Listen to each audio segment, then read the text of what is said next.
Page 23, Bat Sonar. There's two of them, one for the right hand and one for the left hand. I'll cover them both in this lesson. It's the same thing, it's just one for each hand. Here again we have a musical pattern, a group of notes. Each two measures is a pattern, and we're playing it in different places on the keyboard. We've been doing this in different patterns. At the beginning, it's a 4/4 time is here. Now you get a 2-beat rest to move up one. You go up again, and you keep going up all the way up to C. You keep going up one hand, or one finger at a time, or one note at a time, one something at a time, up to here. I think you ought to go back down though.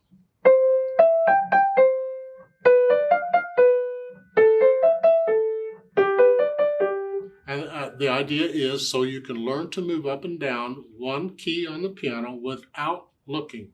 They say memorize it. Well, if you can memorize that pattern, memorize that, you're just playing that pattern up and down, but don't look at the keyboard. Look somewhere else, anywhere else. You don't have to look way up all over everywhere. Be comfortable. You can look at the wall. You can look at don't look at a person, that's distracting, but look at something, a picture or something, and just...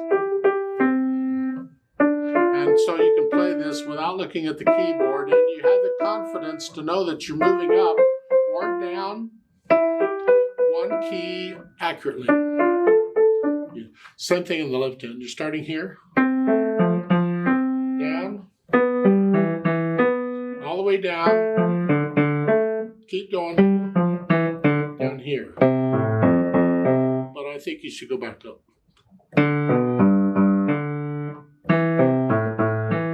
And that's what this is about. Again, moving up and down one key on the keyboard, and also you're starting to memorize things. Here, it's just a simple pattern, a couple measures long. Nevertheless, it's memorizing it, and so you get it.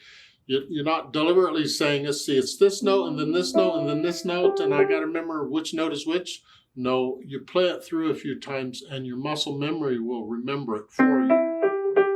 And you'll hear it, and you'll know, is that really, am I hearing what I expect to hear? Because I've heard it so many times. So you'll know if it's right or not, and your muscle memory will play the right notes. It just does it up. It's just the way we're built. It's the way the brain works. It's just memorizing a pattern of notes. Let me know if you have questions. That's about all I have to say on this.